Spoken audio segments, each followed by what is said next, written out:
everyone. If this is ecstasy forever, my lady. That's what you niggas are singing to Caitlin Clark. Forever, my white lady.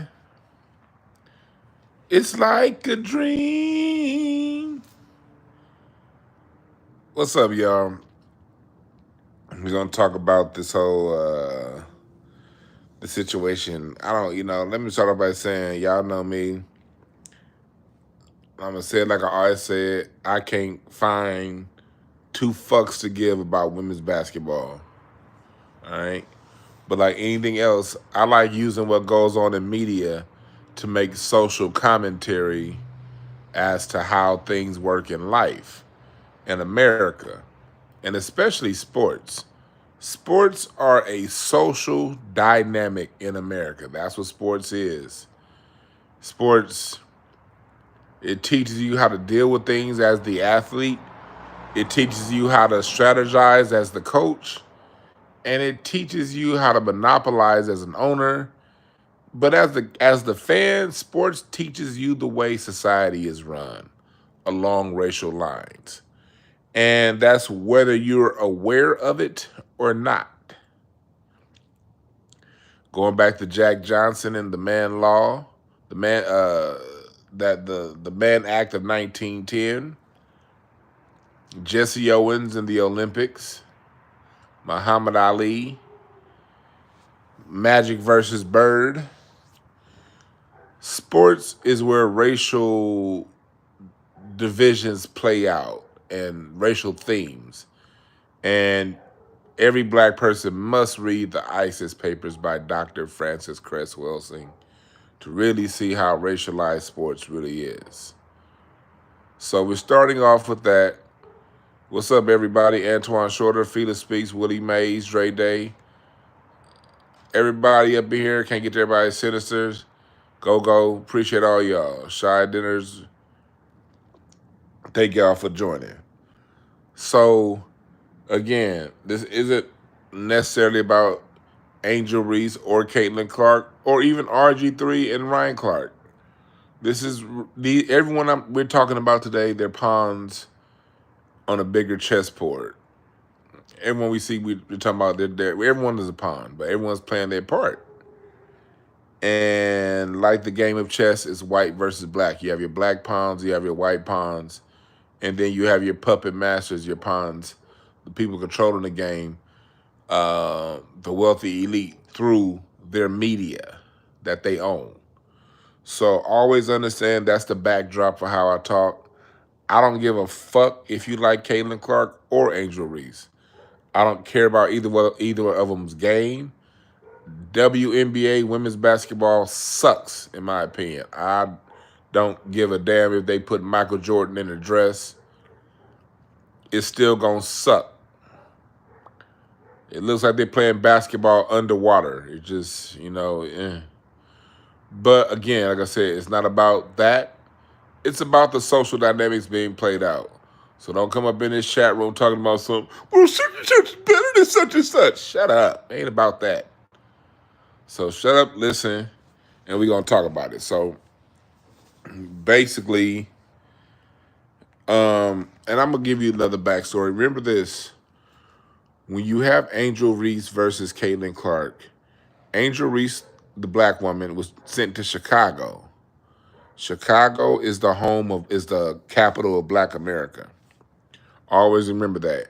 When it comes to racial dynamics and how racism is played out in America, Chicago is the bellwether city that America, not you ignorant niggas, but America uses to test the temperament of Black America. That's Chicago. So if you're from Detroit, I know sometimes you say that and you get these Detroit niggas who be like, Detroit. Shut up. Or, no, New York. No, shut up. It's Chicago. I'm from LA. I study anthropology and social sciences. Chicago is the bellwether city as to how Black America's doing. No matter how anybody from any other city feels about it. And Indiana, That's really where the Klan exploded. Although it wasn't created in Indiana, Indiana is the home of the Klan. That's really where the Klan really had its biggest roots. So when you're dealing with Indiana, Indiana stopped allowing black people to be imported into the state in 1850. You know, they have a whole issue with the Hoosiers and the original white folks that got there from Germany mingling with all them niggas. So racism is crazy than a motherfucker in Indiana. Remember, Larry Bird comes out of Indiana, you know, and Magic, Michigan. So when, you know, all this shit's contrived when it comes to sports, where players go, whether it be NBA or WNBA, or any other thing, or baseball, all these sports, where these players go, football, all this shit's contrived. All this shit is a game. It's a game, and it's not the game you and I are playing. All right. So Angel Reese, Chicago. What's her name? Caitlin Clark, Indiana. That further along plays along the racial divide in the United States of America. So with that being said, I'm gonna start off with this video that Robert Griffin III, known hardcore coon. We talking about dyed in the wool coon. This dude was born corrupted. I think Robert Griffin. I don't know too much of his background, but I don't know. I don't know. Maybe his mother birthed him. Then he was raised on white titty milk. I don't know, but Robert Griffin III is a coon, failed football player. Somebody who was supposed to be one of the all-time greats, had a few injuries, and ended up, you know, not having a long, successful career. But he's had, you know, on his second marriage with a white woman. And then you have Ryan Clark, who plays black when it's convenient. Ryan Clark stands up for black more than a lot of the other guys in sports media, but he's still somebody that sort of plays along the lines. And so I'm coming from the point of view of I'm not a fan of either one. I don't really care. You know, I don't really fuck sports media, but you know, Ryan Clark is saying some good things and RG3 is saying some bullshit. So I'm gonna show y'all real quick. I'm gonna show y'all real quick what RG3 had to say, and then we're gonna get started. All right. So where was this type of reaction last year? Look at Angel Reese this. got chokeslammed by Alyssa Thomas of the Connecticut Sun. Y'all remember that? She got fouled so hard, they kicked Aaliyah Thomas out the game with a flagrant 2 foul. Look at the white woman he has in the background.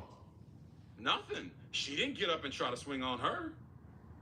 You know why? The reaction was different because of who did it. And there is a lot of history there with Caitlin Clark and Angel Reese. You guys remember last year when Angel Reese celebrated Kennedy Carter getting that flagrant foul on the hip check against Caitlin Clark? You remember that? Look at the white woman cackling in the background. Yeah, baby, get her, you get her. Who celebrates like that for a flagrant foul on another player if they don't dislike that player? Okay, you want some more evidence? Here's some more evidence. Remember last year when they were talking about who gets the credit? Back in 20 years and be like, the reason we're watching women's basketball is not just because of one person. It's because of me, too. I want y'all to realize that. That's true. Now, I've heard a lot of people say that I or others have made Angel Reese the villain. Did you not just hear herself call herself the bad guy? She called herself the villain. I'm not making her the villain. Yes, you are. Making herself the villain. So basically, his thing was saying that Angel Reese is jealous of Caitlin Clark, and I'm pointing out his cackling white woman in the background for a reason. All right, I'm pointing out that cackling white woman in the background for a reason, because then now listen to what I'm gonna speed. I'm gonna speed it up to what Ryan Clark had to say, and then I'm gonna give a full. Once I show y'all what they all have to say, I'm gonna roll up this blunt. We're gonna have a full breakdown. All right. So just part of basketball. I feel like it was we moved in to being able to read the expressions of a person and know their intent, know their character, know their perspective. But he does understand hate, because I think he also understands the hate of self. When you look at the play, which is all we can speak to as professionals, all we can speak to as analysts, Angel Reese pushed one of her teammates. Caitlin Clark had a hard foul, which is part of basketball. I feel like it was assessed correctly. And Angel Reese's reaction is the sort of reaction you get in a situation when you feel like you took an intentionally hard foul. That's competitiveness. That's rivalry. That's not hate. And so now, though, when RG3 jumps on to the hate train or to the angry train, and now follows along with what we saw from Keith Olbermann, what we saw from Dave Portnoy, as they poured on to Angel Reese to make her the villain. Dave Portnoy is the owner of the Barstool Sports, the white guy that I was talking about on Saturday. I told y'all he a white supremacist, but let's keep going. And Caitlin Clark, heroic or hero story. Right. The one thing we know about RG3 is he's not having conversations at his home about what black women have to endure in this country, about what young black women and athletes like Angel Reese have had to deal with being on the opposite side of Caitlin Clark's rise and ascension into stardom. Now, when you look at it, I think Angel Wilson is the face of the league. Angel Wilson is the best player in the league. Caitlin Clark needs to have those conversations to educate you on. You haven't been able to do that because in both of your marriages, you've been married to white women. You haven't had opportunities to have those conversations to educate you on what they're feeling, what black women deal with, what they're seeing when they think of. I'm gonna say one thing. I'm tired of niggas talking about education. We need to educate ourselves. Everybody know what time it is. People make their choices as to what side they choose to stand on. But all this education stuff, Robert Griffin III don't need to be educated on shit. He know what time it is. That's why he got a white woman. He don't want to deal with this shit. So all this education, it's just phony, man. Stop it. And everybody knows it's phony. That's part of the reason why Ryan Clark gets so much hate. Because if you're going to come out and talk about it, let's talk about it. Anytime a black man want to talk about race and they be like, well, if people just get educated. No, they're racist because they are educated on race and they've chosen a side. Stop all this trying to extend a half handout to people who don't like you. They don't like you, fuck them. It's all this trying to, well, if you just try and educate yourself, get the fuck out of here. All right, let's keep going. A young Angel Reese, and the whole time that he's mimicking Angel Reese and bobbing his head and moving his neck while he's doing this whole piece, his wife is in the back amening and clapping. And so to me, it's just another situation that now this young lady has to deal with. When I worked with RG3, he would make all of these sort of corny jokes about milk and how much he loved it and how important it was. And he always points out on social media the color of his wife's skin, as if the color of her skin is what makes her special, as if the color of her skin is what makes her a good wife. I've met the lady, I've had a conversation with her. Right. I think she's more than that. But it also leads to what black women deal with a lot from black men who have chose to date or marry outside of their race. They always feel like they have to go the extra mile to prop up the woman that they're married or the woman that they're with over black women by denigrating black women. I feel like we should have an opportunity to move past that and understand that Angel Reese can be great in her own right, as Caitlin Clark is as well. Caitlin Clark is a likable and lovable superstar. She pays homage to the stars of the past. She pays homage to the black women that have come before her. And now she is carrying the mantle forward. So there's no need to pin those two against each other and paint them based on stereotypical tropes. And I think this is what I'd like RG3 to know, that no matter how much he continues to echo the microaggressions of racist, he'll be no less black than me.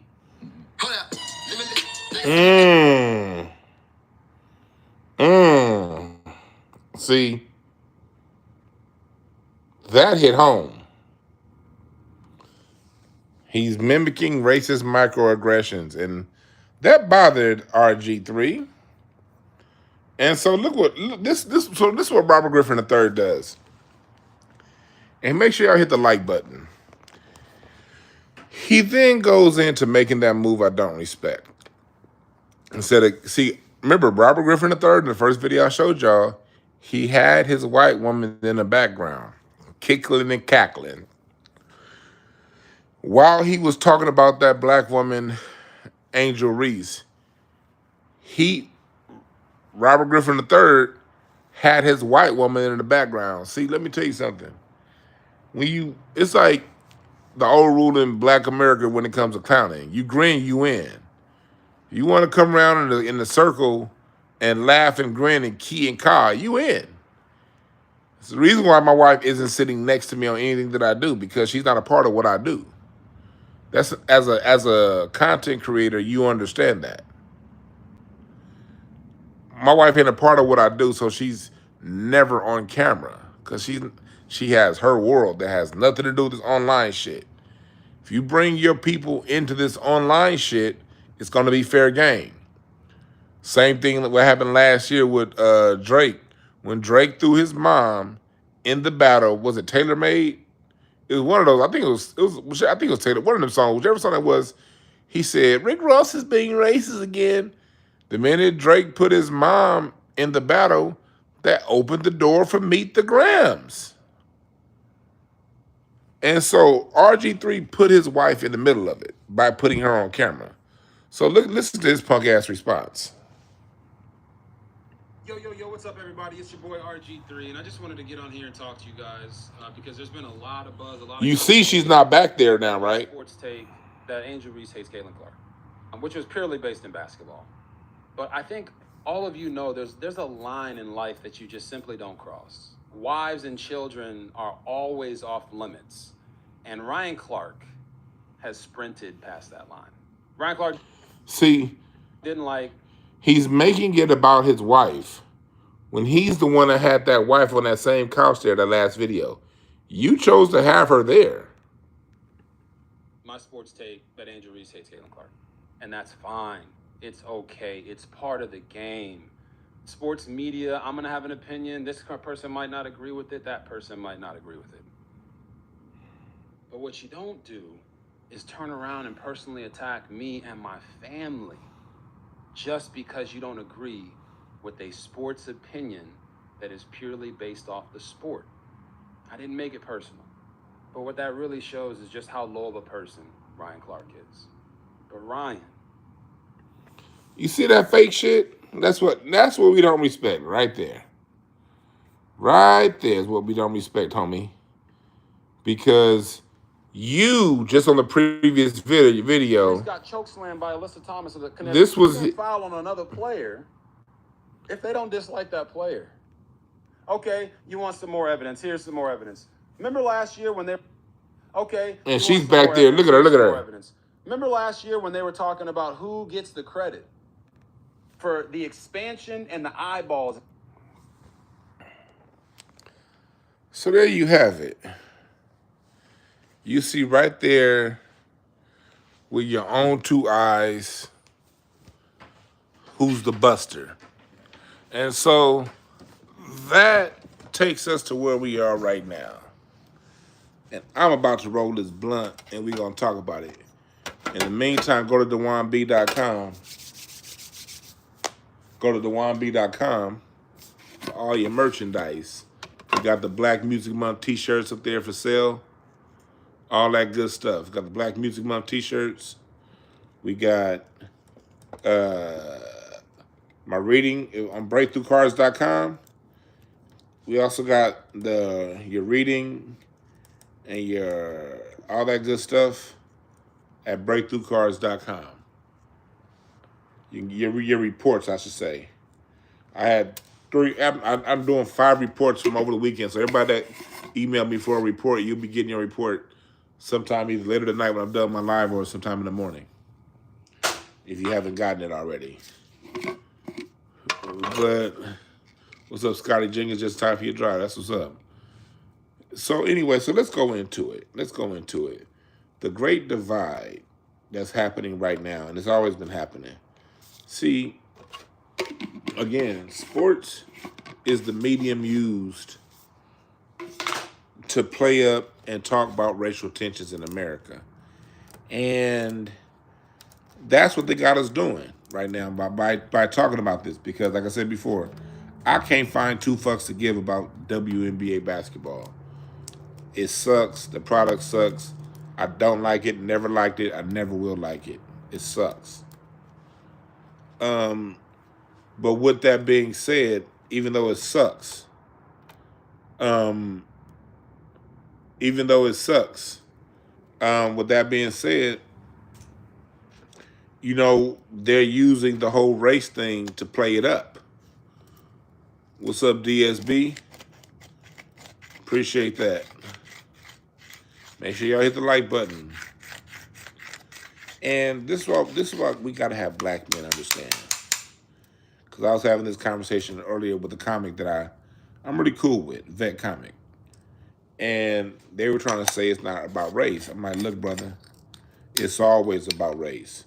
And as a black man, any black man that's going around standing up for Caitlin Clark, first off, white people don't ever, ever need black folks, especially black men's protection. We're having a dubious enough time protecting our own. I'm gonna start off by saying this, black men. Even if you like, I'm not saying don't like Caitlin Clark. If you like her game, that's cool. But white women, white people, never, never need black protection.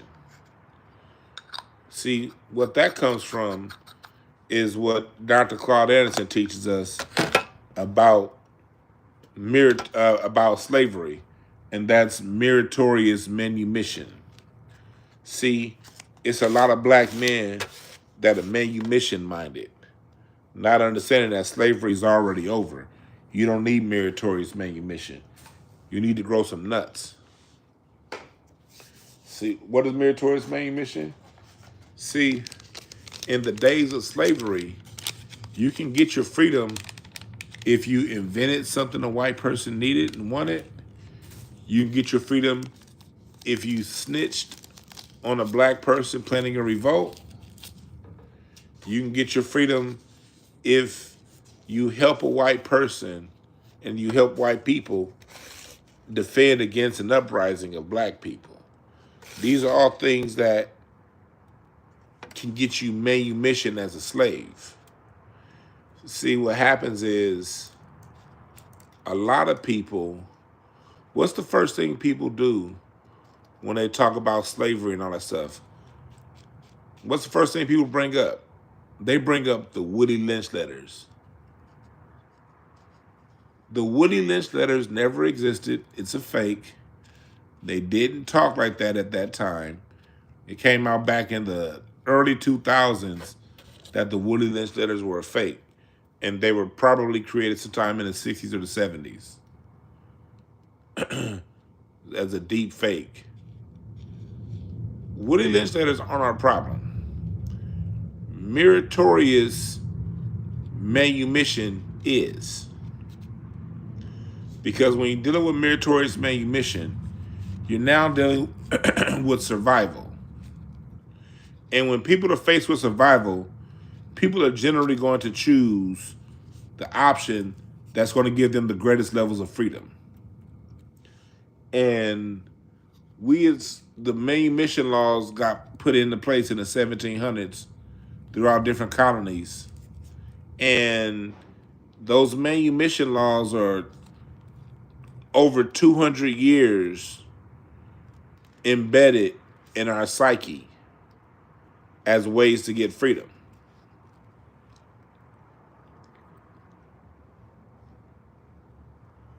So when you're dealing with these manumission-minded niggas, you're dealing with some guys that subconsciously feel this is the way to freedom. The way to freedom is to agree with these white folks against whatever that dangerous, evil black woman is doing. That's a manumission-minded nigga. And it's a lot of manumission-minded niggas out of here. Now, as far as the white boys go, you see how they're, for the most part, all on code. The loud one, at least. The white dudes that, if you notice, if there are any white men that support Angel Reese, they ain't talking. The white men that support, if they do exist, the ones that support Angel Reese are not talking. Or if they are, they're giving a light, liberal, she's a really good player and Caitlin Clark is good too. I think both are great. That's the most support you're going to get from a white boy. Both are great. And this is where code comes in. This is what we mean by being on code and off code. On code is America understands both white and black that this is a race play. Everybody understands, from Charleston White to Kwame Brown to Robert Griffin III to the dude that owns Barstool Sports to Nick Wright. To 100% of the people on both black and the white side know this is about race. 100%. But where too many black men get off, Asher said Angel Reese is a 10 coming from a white boy. All right. Yeah.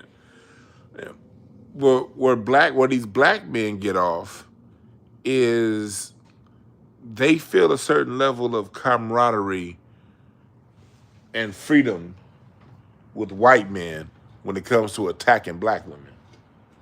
And not just black women, because I don't like playing that divide shit. Attacking black people. A lot of niggas get off attacking black people. And they feel in their spirit somewhere that that's going to give them a certain level of, I don't know, acceptance.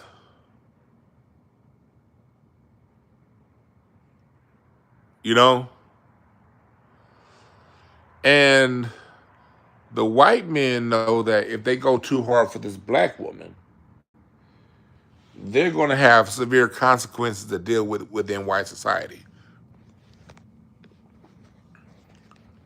They know that. So the white men, for the most part, either are going to jump on code and get in and support Caitlin Clark, or they're going to be quiet. The black men, however, too many black men like cutting jigs when this is the topic. Right now, doing this race play stuff that everybody knows is about race, this is an opportunity for too many black men to tap dance and show that they're better than the rest of the niggas. And too many black men take the bait. And what you see is a lot of black men who say it's not about race. Angel Reese, you see the way she dressed? You see, then this is what the black men gonna do. The first thing they're gonna say is, well, she's not as good as a white woman. Okay. If she's not as good, let's keep it on. Why can't we keep it on sports? But these niggas never keep it on sports. They start with she's not as good as a white woman. And then even during the off season, she wears something. I remember she wore something that was like real, revealing. See, look at her. She dressed like a tramp. She ghetto. And then once it get past, okay, she's ghetto, she dresses like a tramp, then it goes into everything ain't about race. Angel Clark is the reason why she single-handedly is the reason why people are watching the WNBA. That's not true. Angel Reese and Caitlin Clark together are the reason why everybody's watching the WNBA. See, what a lot of these dumb niggas don't fail to point out is not us. See, black people, we watch sports kind of a competition to see what it is. You know, we the only people that really don't be understanding what time it is when it comes to sports. We want to see a good game. We see the same shit play out in boxing with Devin Haney. Devin Haney had a fight last month where he didn't throw that many punches, but he still threw more punches than everyone else. But the media, instead of getting on Ryan Garcia for cheating and throwing less punches, instead of getting on Canelo for cherry picking and throwing less punches, it's the nigga that gets all the heat. And it's half of black men that's joining alongside of the white folks. You see it with Tim Bradley over there in boxing.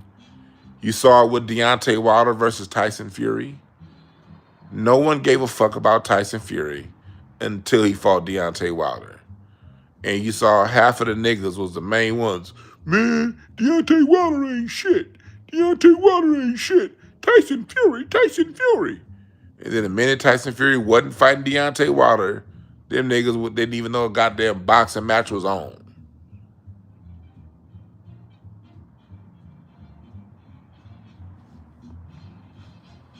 So that's what we're dealing with here. A major divide in our community in black society is that's what we mean by getting on cold. Everyone sees it's a race play, but the black men are the only ones saying it's not about race. Instead of just shutting up. Everybody's not going to jump on a race conversation. I get it. Everybody don't like talking about race. Race makes a lot of people uncomfortable, and that's fine. I'm cool with all that. Everybody not gonna run their mouth like I do, and like the us in the chat, they're not gonna do. I get it, but shut up.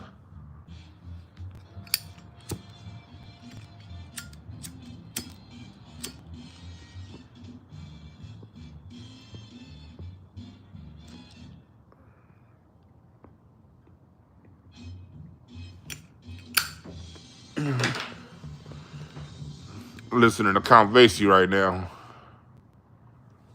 Oh, Duke Ellington's up next.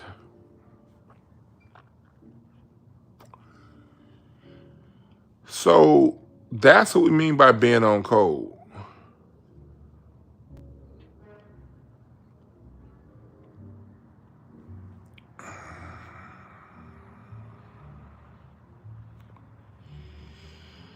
And so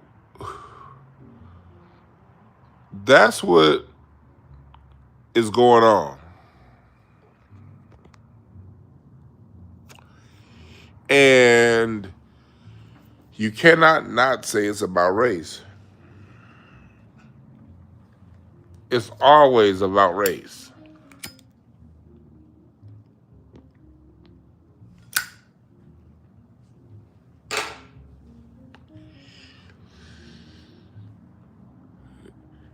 And we see right now what flavor? I got the peaches and cream blunts tonight. Not blunts, but hemp wraps tonight. Peaches and cream.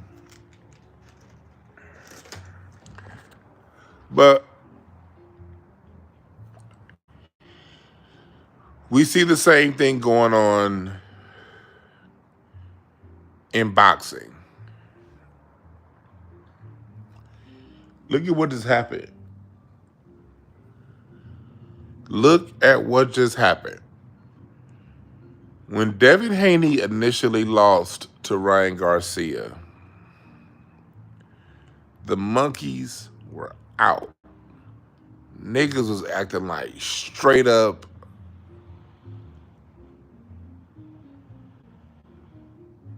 monkeys. Oh, look, Devin lost. Devin lost. Look at him. Look at him. See, I told you he wasn't that good. Look, King Ryan. King Ryan. And then when it came out that Ryan Garcia was taking steroids, people was, man, but he still got his ass beat though. I'm talking about the black people, I'm talking about the niggas. I ain't talking about. I'm not even. Look, the reason why I'm talking about us is because I know they gonna be racist. Race is the only reason why they're watching. We black folks, we watch for competition. We want the best man to win. We care about all that shit. They care about whoever's fighting the nigga to beat that nigga's ass. Whoever's playing basketball against the black person, whoever.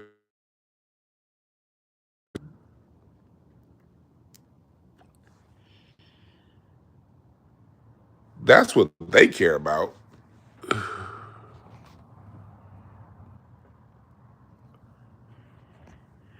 Because again, these people, they all have sports that they can watch without us. The Mexicans got soccer. They can watch all the soccer they want and not deal with us. They got their ethnic sports that they like from their home countries. They can watch cricket, Whatever sports they play in Costa Rica, in Puerto Rico, in Cuba, in Mexico, they have their own sports to where they don't have to see us. Because we don't fuck with soccer. We don't fuck with cricket. We don't fuck with none of that shit that they play. White folks, they got badminton, they got water polo, they got volleyball, hockey. Look, everybody got baseball. Black folks stopped playing baseball. If it wasn't about race, baseball would still be America's #1 sport. Baseball was America's top sport up until the baseball strike of 1994. Baseball is America's game throughout the 80s, the 70s, the 60s. A much bigger powerhouse than both football and basketball. And if you take it back to the 70s and before, baseball was more powerful than football and basketball combined. They, for the most part, ethnically cleansed us out of baseball. But what happened 5 months ago? I'll tell you what happened 5 months ago. ESPN declined picking Major League Baseball up again for about roughly $500 million a season. Baseball, the stadiums are twice as big as NBA stadiums. They play twice as many games. They ain't got to worry about seeing black people. They got the biggest star in baseball is Asian, Oshanti. It's full of people from the Latin diaspora. And it's still a fuck ton of white boys that play. ESPN refused to fork over $500 million, while at that same time, ESPN forked over $2.6 billion per season for a declining NBA as far as ratings. Why did they fork over $2.6 billion? Because niggas play. And yes, they're trying to make people like they, and what they do is, and they do the same thing in basketball, they give Jokic these DEI MVPs. They try to tell you Jokic is one of the top 5 centers. When you saw the game yesterday, Oklahoma City spent the whole game scoring right in Jokic's face. He was the reason why they lost. He was not the best player on the court. They try to tell you Luke is the best, but Anthony Edwards was putting him to shame. They promote the white boys, but in the same way they do in NBA with Clayton and Clark, they promote the white boys and make the white boys give them so much. You only talk about what's positive with the white players, and when it comes to the black players, you rip them to shreds. Luka dribble, bad shot. He's the greatest. James Harden dribble, good shot. Oh, he dribbles too much.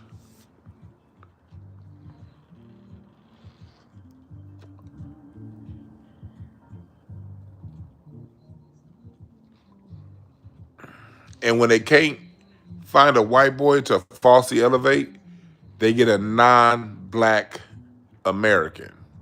Whether it be Giannis with his European connection, SGA from Canada, you know, they do that. They get whoever is the not black American.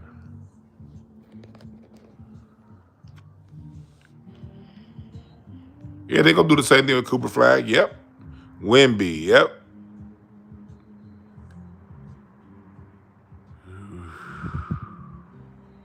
That nigga Bismarck said that dude's mama sells foot massages on Fig. Race is always at play. They've been lying to you for the last how many years? 5 years, trying to falsely promote Jokic. Question. Chat room. Name one center in NBA history that's won one MVP without being a good defender. I'll wait. Other than Jokic, name the center that won NBA MVP without also being able to lock the paint down on defense.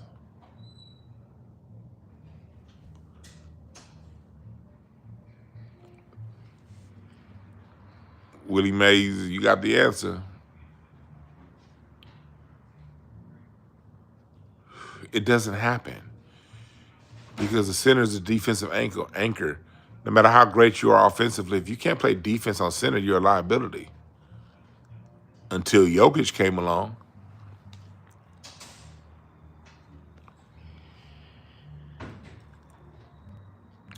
Name the black point guard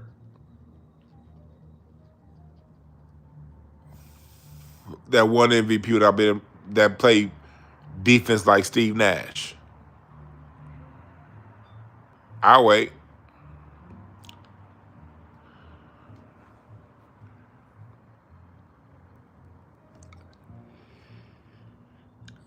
It's always about race. And what they need black men to capitulate and fall in line. And that's how the shit works. It continues to work. Because they have no shortage of niggas willing to fall in line with their rhetoric. And a major reason why they're attacking Ryan Clark is because Ryan Clark is standing up to the rhetoric. So now you're going to see Jason Whitlock is probably going to spend all day tomorrow talking about him on this show. Or he could have today. I don't subscribe to Jason Whitlock, so I don't know. I'm sure Jason Whitlock said something today. I'm sure he did. If not, he'll say something tomorrow.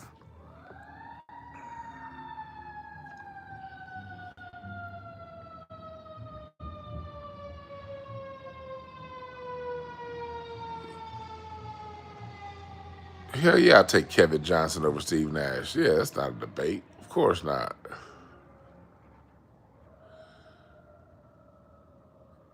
But that's what it takes. That's what it takes. It's always about race. And what makes it keep going is these niggas. Again, I know white folks, non-black people, Mexicans and all them, they got little dick syndrome. They're gonna have an issue. They got little dicks. They get that penis envy is real when it comes to us. They always feel small when they walk into the room. Especially when we drop that bass in our voice. So they're always gonna do this shit. And that's their right. I don't care. What I do have an issue with is the Negro enablers. Because I tell you one thing, them white boys don't talk like that around me.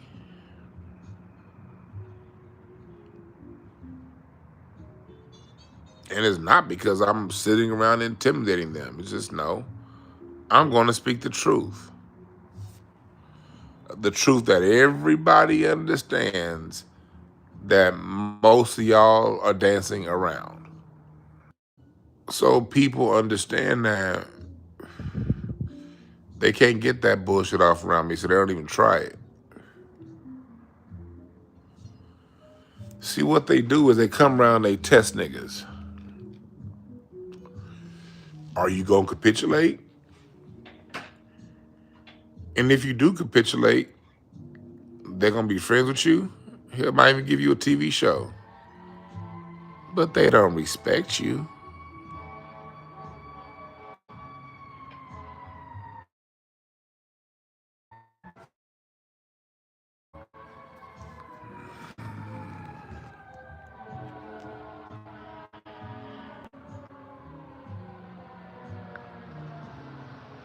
You see how it works?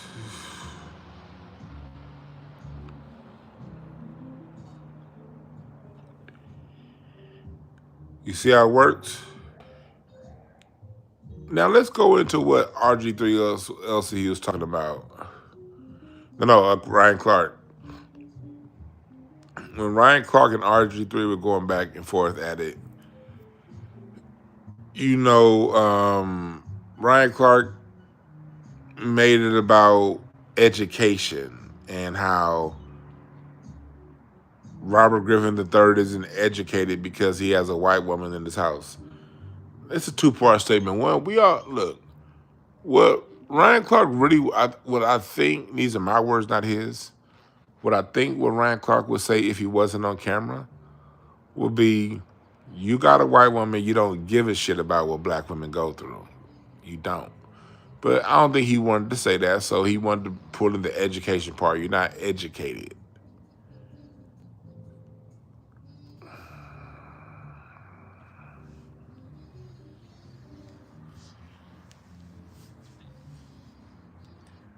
Nobody in America needs to be educated on race.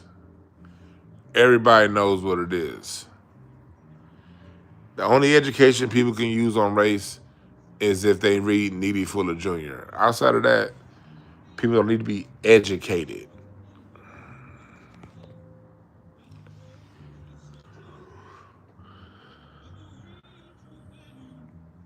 That's half stepping talk.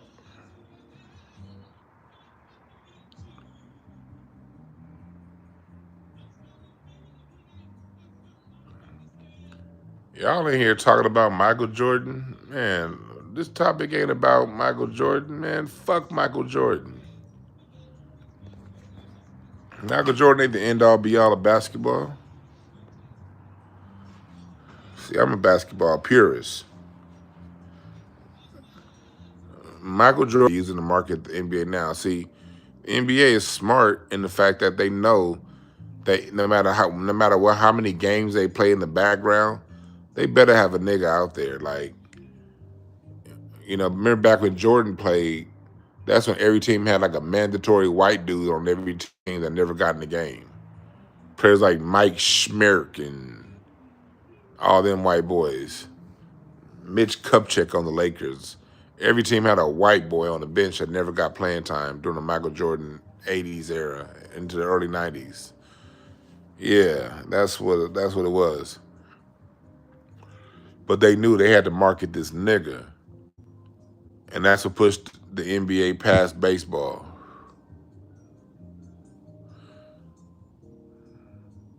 That's what pushed the NBA past baseball.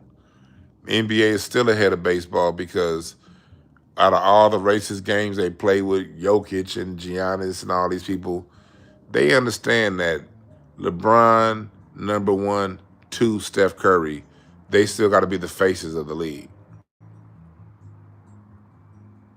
Because black people give all of it credibility.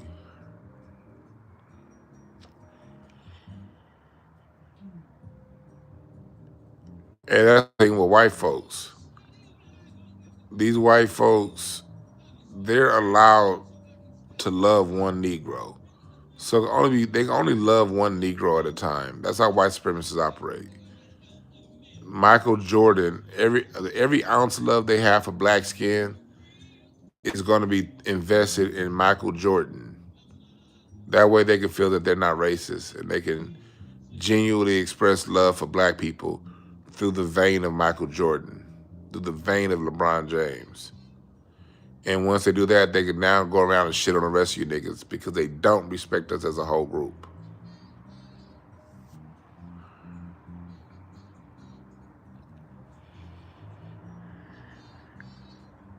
So that's why I don't have that Jordan debate and all that shit, because all that Jordan shit, that's just the one Negro that white folks liked. And they use him to market and sell shoes. They sell Michael Jordan so all these white folks can love that one nigga and feel comfortable shitting on the rest of them. Michael Jordan is not the greatest player of all time. He is the best player of the 90s, though. The 90s was not the best era in basketball. No, it wasn't. It's the reason why they had to shorten the 3-point line. I was there. I know. In my personal opinion, the best era of basketball was the 2000s. Only issue was all the great teams were out west. It wasn't evenly balanced east and west. That was the only issue. But with the 2000s, but in the 2000s, you had teams 1 through 8 all have 50 wins.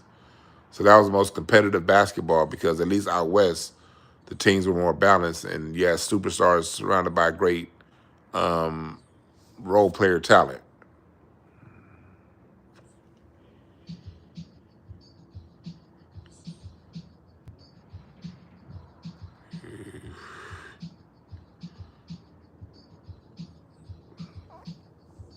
So all that stuff, Michael Jordan was the best player of the decade, of the 90s.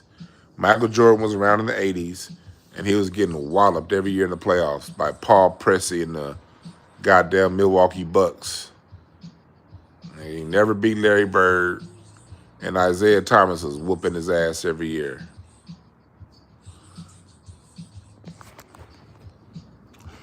Can't ignore all them ass whoopings and say he the greatest. Hell, Kareem was winning in high school, college, NBA. Wasn't nobody ever whooping Kareem around. Kareem came right in putting in work. Magic never got whooped around. Magic came right in as a rookie winning championships. And I don't want to hear none of that. Well, he had Kareem. Well, Kareem wasn't winning much with the Lakers in the 70s. Wasn't until Magic came. It's like Isaiah Thomas, he got beat on by Larry Bird a couple years and came and got him. All that happened with Jordan was the same as everybody else. Magic was the only one that came in whooping ass out the gate. Outside the Magic, nobody came in whooping ass out the gate. You know, Bird had to get past Dr. J in Philadelphia, you know? And then when Isaiah Thomas and the Pistons were coming along, they had to get past Boston. They got beat on by Boston a couple times. You know what I mean? Until they got good enough and Boston got old. Then they became the head honchos. And the Bulls got whooped on by Detroit. And when Detroit got old, because remember that Pistons team was put together by 84, 85, that Pistons team was together. So by the time 91 comes around, the Pistons are old, and then the Bulls beat them. It's not like the Bulls pull some rabbit out of the hat and just beat this old gangbuster team. No, the team was old. And it was the Bulls' turn.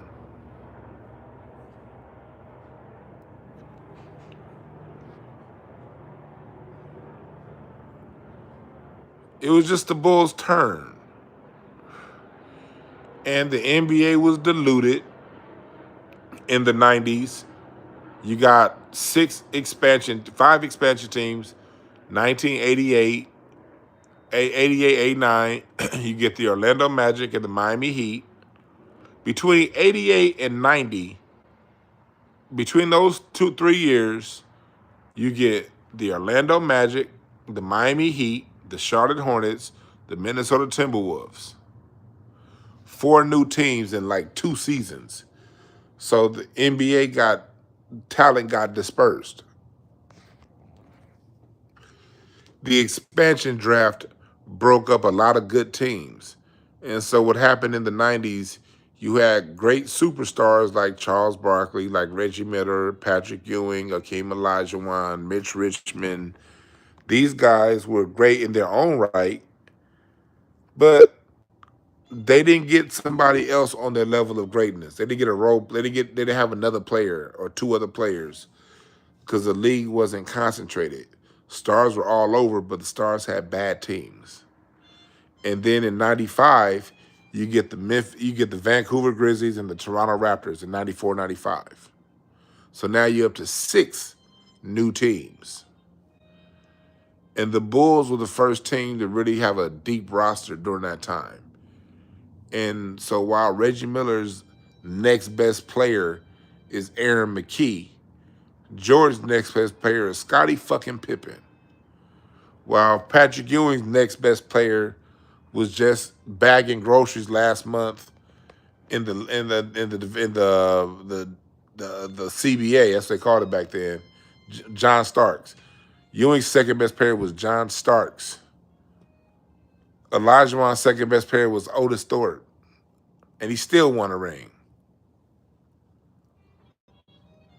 And you see what happened? They always X out 1995. They always X out 95. The Bulls got walloped when they finally played another team with more than one star. When the Bulls finally played a team that had just as many stars as they did and no Dennis Rodman, they got their ass beat. And not because Michael Jordan was rusty. No. Michael Jordan had dropped 55 points earlier that season. He wasn't that damn rusty. No, they faced a team that was better.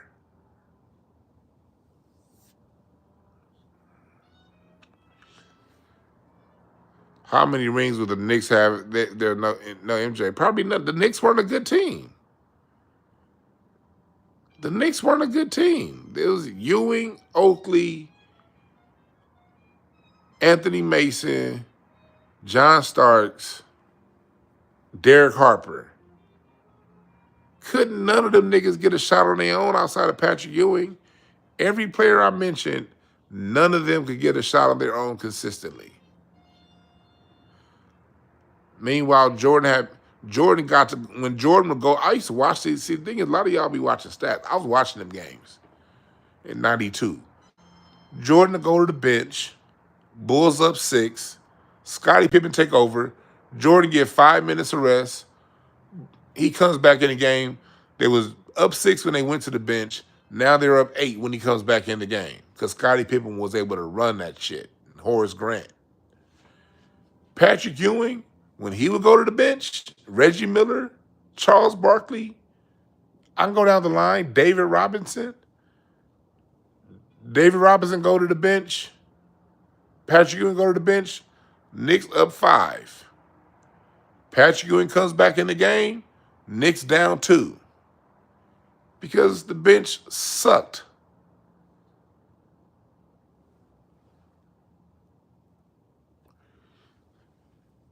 If the Knicks were a great team, Derek Franks, name the Hall of Famer, not name Patrick Ewing on that team.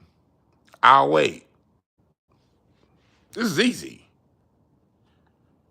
I'm not giving you the news. Why is me saying the Knicks were a great team? Name the other Hall of Famer.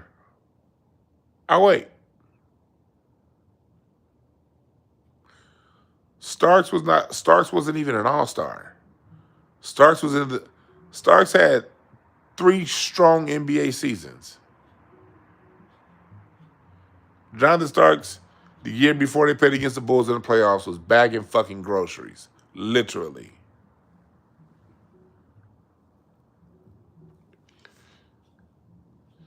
So, how many Hall of Famers came on the Bulls team? 3. And I think, and Horace Grant was a better player than, he wasn't even in the Hall of Fame.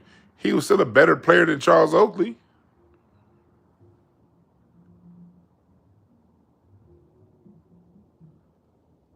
The Bulls had 3 Hall of Famers. In the first championship run, they had 2 Hall of Famers, Pippen and Jordan, against teams that had 1. Barkley in 93, Drexler in 92, and old Magic in 91. Worthy got hurt in that finals. That Lakers team didn't even belong in the finals. Portland should have beat the Lakers that year.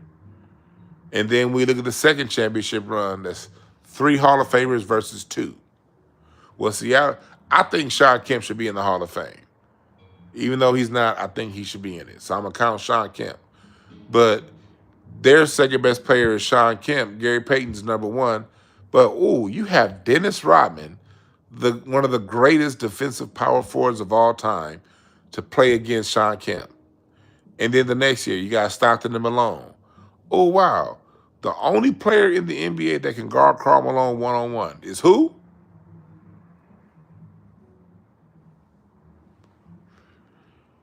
Let me test your basketball knowledge, chat room. Name the one defender that can stop Karl Malone. There's only one player that could. Who was it? Dennis Rodman.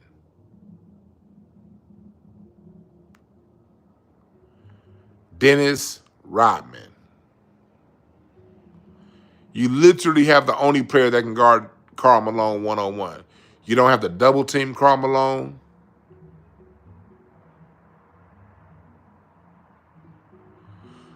Hey, let me tell y'all something. Like, chat room. To show y'all how little some of these people know about basketball, G-Man says if Charles Oakley was on the Bulls, he would have gotten the same results as Grant. Hey, G-Man. Charles Oakley was on the Bulls. When they was getting their asses beat by Detroit, Charles Oakley was on the Bulls. They got rid of him and got Grant. That's where they got better. That's why Michael Jordan was mad at Jerry Krause. Oakley was like his best friend on the team. You see how little these people know about basketball? They're trying to challenge me? Why y'all challenging me? He said if Oakley was on the team, they'd have got the same results. He was. And they got their ass beat. And this is when Jordan was scoring fucking 38 points a night.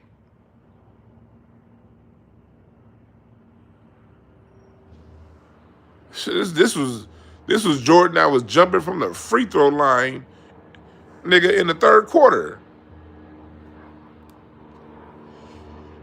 You see how easy that was? All these, see, this whole ESPN debate generation, they got y'all saying if. Just turn on the fucking game.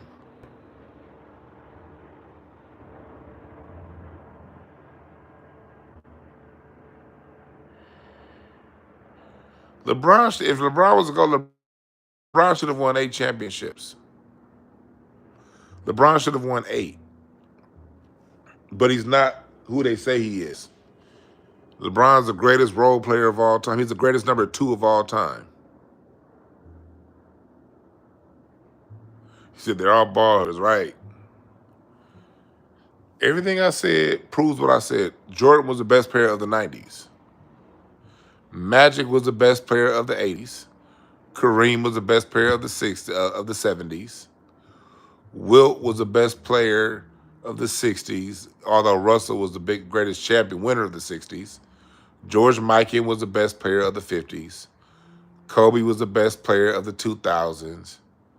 And Steph Curry was the best player. It's a split between Steph and LeBron, the best players of the 20 teens. I'll go with Steph.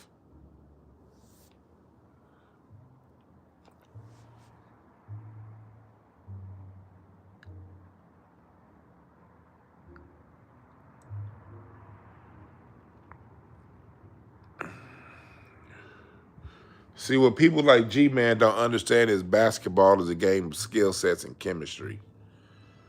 A player like Horace Grant was just as good of a defender as Charles Oakley.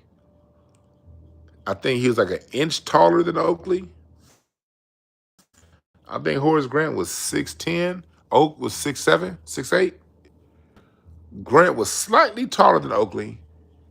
He was a better shooter. Although Oakley was a dead-eye shooter from the top of the key, Grant was just as good from the elbows. Grant was slightly more mobile. He was more lateral. He had better lateral quickness, so he could switch and move his feet a little. Oakley was stronger and could deal with more solid defenders. He was a solid defender. You couldn't move Oakley. It was okay with playing against Charles Barkley. You got to understand basketball. They minimized Horace Grant to elevate Jordan.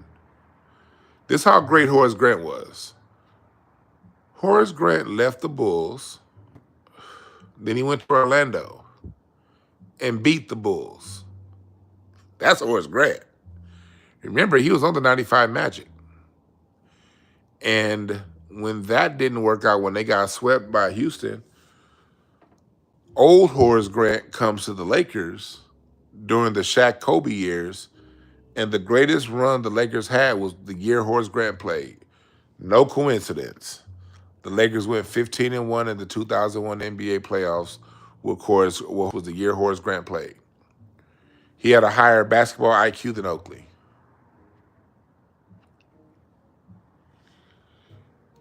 A much higher basketball IQ.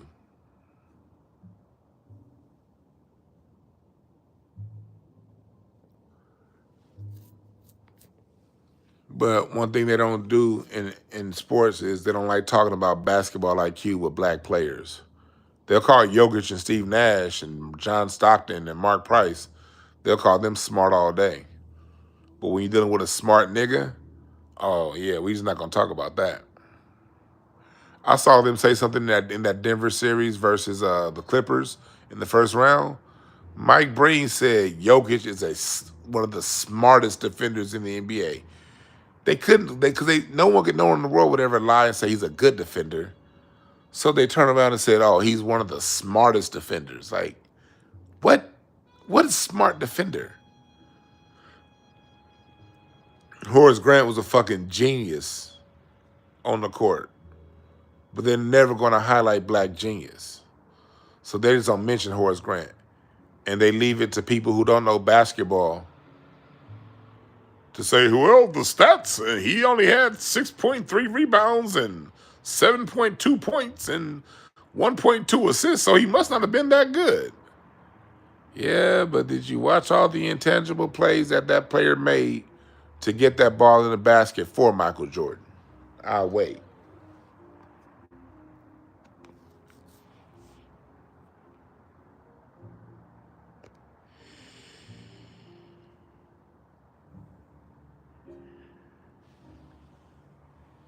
He said Horace Grant's eye goggles should be in the Hall of Fame by itself. All I'm saying is this. You guys have been sold a bill of goods when it comes to sports. All that Jordan GOAT debate was a Nike marketing strategy. I told y'all this 5 years ago on this channel, when I broke down David Falk and the deal that Nike made with the NBA to use Nike to market the NBA and its partners, and Michael Jordan being the spearhead face of that. It was supposed to be Magic Johnson, but Magic Johnson declined. Stayed with Converse. And they mentioned that on that Showtime Lakers series. See, press number one if you've been around. I know Amir Lasser, his silly ass. You've been around. You heard me talk about that before that Lakers series proved what I said. People were hitting me up when that Showtime series came out, when they played that part with Magic and Nike, and how Nike came to Magic. People was hitting me up, was like, "Hey, DeJuan, didn't you say that?" Yeah, because I heard the story from David Falk back in 2000.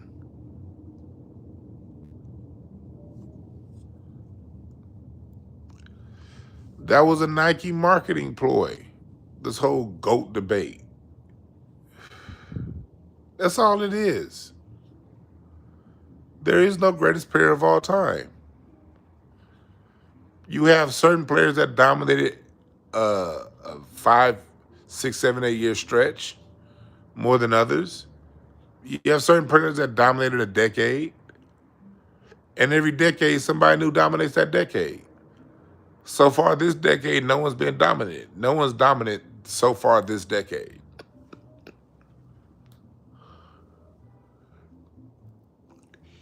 But every decade has the most dominant player.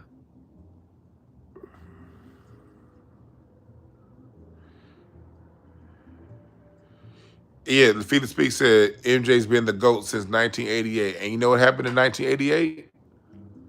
That's when they started releasing those videos like Come Fly With Me and Michael Jordan's Playground and the shoes. You've been sold a bill of goods. Don't get mad at me. If Jordan was a GOAT, he wouldn't have lost to Isaiah Thomas 3 times in a row. End of discussion. 3-1. Isaiah still won the matchup and dominate in dominating fashion. You just won when it's your turn to win.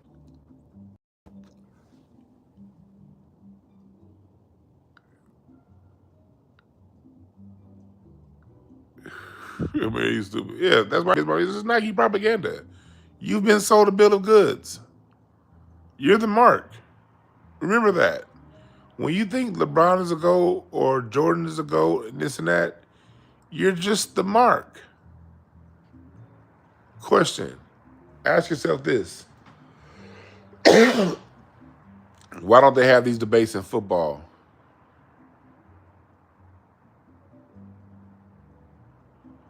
Celtics' best player is Jaylen Brown, but they don't want to market that genius nigga. Jaylen Brown done worked with NASA, negotiated his own contract. They want to act like that nigga don't exist. High basketball IQ. I like Jaylen Brown. And it's hard for me to say because I hate the fucking Celtics as a Laker fan. But they don't have incessant GOAT debates. Every day a GOAT debate in the NFL. Why? Because the NFL chose a different marketing strategy. The NFL markets the game.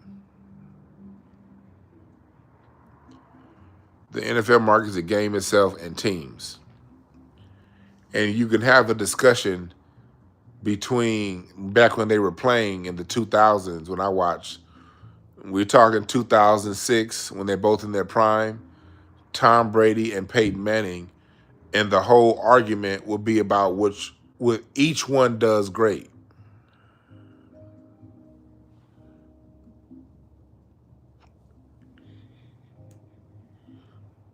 Felix speaks, that's not a bad faith argument. A GOAT means I'm better than you. You didn't start winning your championships until all them niggas retired. Jordan got 6 rings in a watered down NBA. You know what happened during Jordan's 6 rings? 6 new teams joined the NBA. And the 3-point line got shortened for a few of those years because they couldn't fucking score. In the 80s, teams was dropping 110 points a night, 115 points a night in the 80s.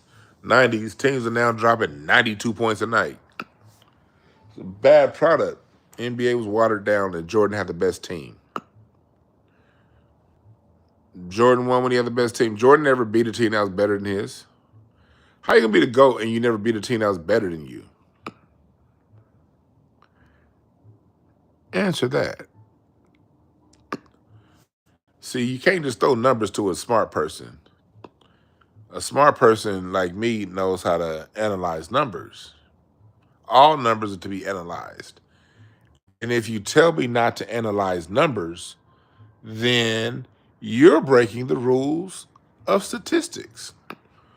When I opened my statistics book in college, it said, when you're talking numbers, all numbers are to be interpreted, not just cherry-picked numbers. And then once all numbers are interpreted, you analyze those numbers and see what went into those numbers, and you weigh the numbers. Because if we're going to make it a GOAT debate based off numbers, then Bill Russell is the GOAT. Or at best, you could say Jordan is tied with Kareem. At best, because Kareem got 6 championships.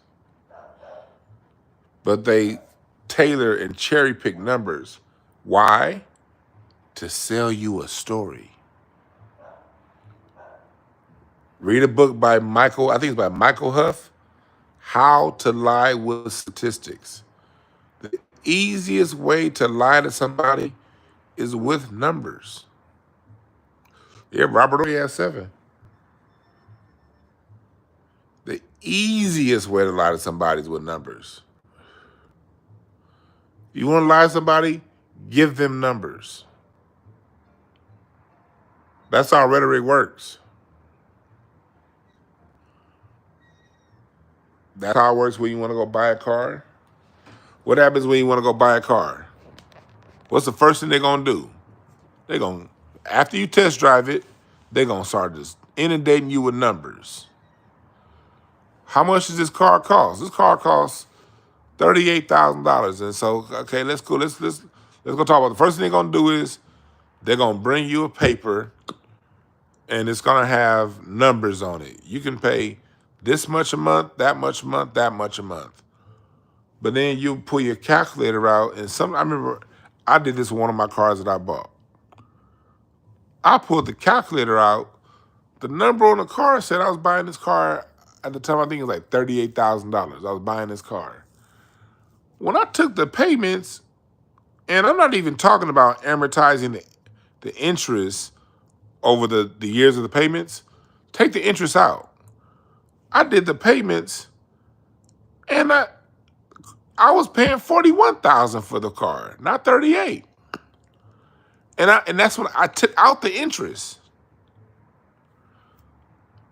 And then I have an interest, because I used to do loans, I have an interest calculator. I pulled it back. I was like, what interest? Now I'm paying 40. How in the hell did I end up paying more for this car? I didn't go through the deal. But if I went through it, how in the hell would I end up paying more for this car than what the numbers showed before we sat down? You lie to people with numbers. You cherry pick the numbers. Who said